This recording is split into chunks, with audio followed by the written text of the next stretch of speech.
If it feels intense, well, that doesn't necessarily mean it's love. Actually, it might just mean that it's fundamentally unstable. Look, if you're someone who thinks a screaming match in the pouring rain, followed by some grand dramatic reconciliation, is the absolute pinnacle of romance, you might want to brace yourself for this one. We've all been programmed to believe that heart-pounding, anxiety-inducing chaos is the ultimate sign of a deep connection. But what if it's not? Okay, let's dive into this. Welcome to The Explainer. Today, we're taking a completely objective, structured look at one of the most famous, relentlessly idealized couples in television history. We're unpacking exactly why toxic dynamics feel so much like love, and why so many people mistakenly think this kind of chaotic, constantly fluctuating relationship is not only normal, but something to actually aspire to in their own lives. We're going to dig right into the heavy cultural weight of this dynamic and break down the psychology behind the obsession. So here's our roadmap for today's analysis. First, the illusion of true love. 2, the real toxic pattern. 3, Ross and control through insecurity. 4, Rachel and the inconsistency loop.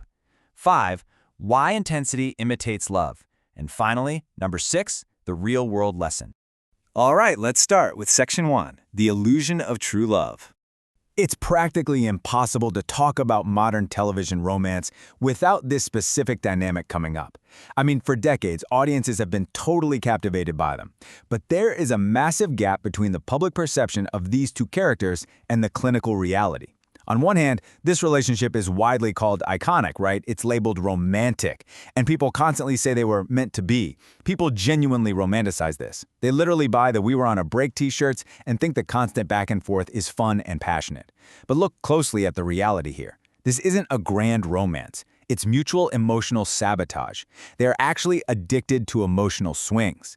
If you're someone who defends this dynamic as relationship goals, you're fundamentally defending an addiction to chaos. It is time we separate the cultural myth from the psychological reality. Which brings us to Section 2, the real toxic pattern. Let's strip away the laugh track, turn off the romantic acoustic soundtrack, and just break down the actual mechanics of how this cycle functions. It is an agonizing, repetitive loop. Step 1, attraction. Step 2, misunderstanding. Step 3, breakup. And Step 4, reunion. And then it happens over and over and over again. Just think about how this actually plays out in practice. A simple communication gap or perceived slight quickly escalates into a world-ending fight, leading to a highly dramatic breakup, only for them to magically reunite the absolute second someone else shows interest. Now, many viewers watch this and think, wow, they just can't stay away from each other. Their bond is so incredibly strong. But objectively, if you're constantly repeating this cycle, your bond isn't strong. It is incredibly fragile. This isn't some quirky feature of true love. It's a glaring sign of profound incompatibility that's just being masked by relentless drama. To truly understand why audiences and everyday people absolutely love this trope, we have to look at the neuroscience. Unpredictability in a relationship acts as a powerful catalyst. It creates massive emotional spikes. And here is the harsh truth. The human brain regularly misreads those emotional spikes as importance. When you don't know where you stand, your anxiety shoots up, your adrenaline surges, and your brain basically tricks you into thinking, wow, I'm feeling so much right now. This person must be incredibly important to me. But they aren't necessarily important. Your nervous system is just dysregulated. When your partner makes you feel like you're perpetually walking on eggshells, that adrenaline spike isn't a symptom of true love. It is a symptom of a threatened nervous system reacting to instability.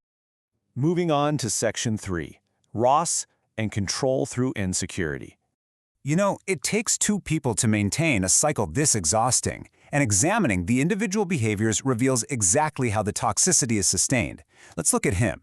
He doesn't just love Rachel, he constantly fears losing her.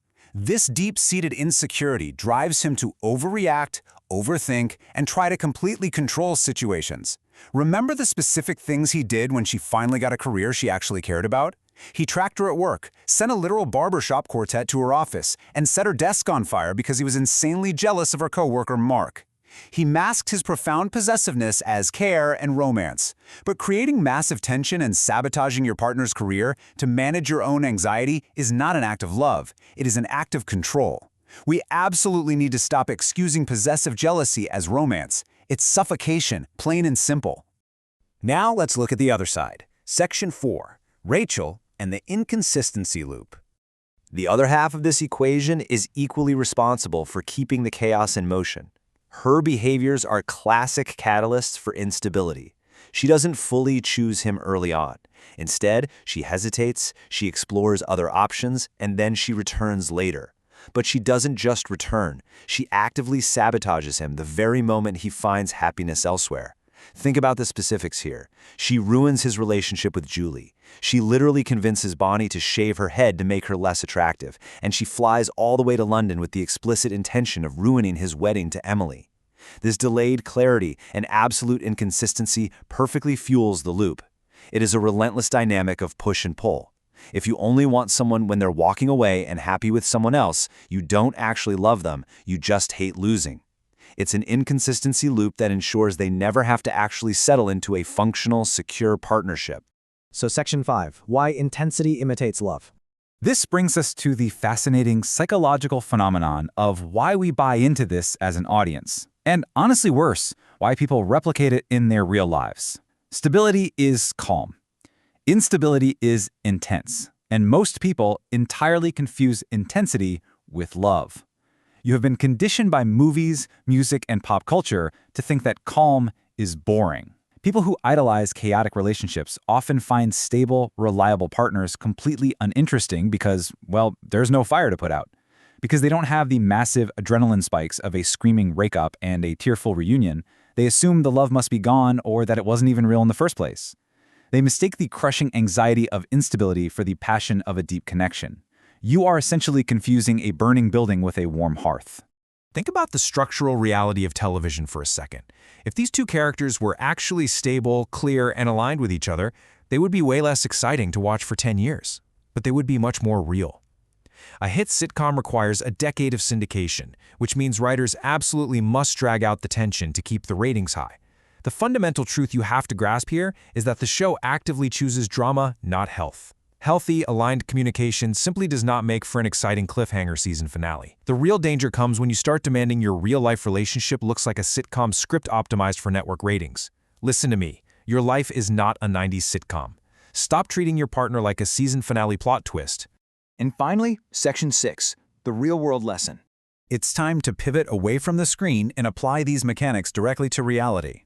If your relationship feels like constant ups and downs, if you're dealing with chronic emotional confusion, if you're trapped in repeated cycles of breaking up and making up, that is not passion. You have got to stop calling it passion. If your relationship consists of fighting on Friday, breaking up on Saturday, and crying in each other's arms on Sunday, you don't have passion. You have a trauma bond. The friction of trying to force a puzzle piece into a spot where it simply does not fit is burning you out. And it's time to stop glorifying it as some epic romance. It is a fundamental lack of alignment.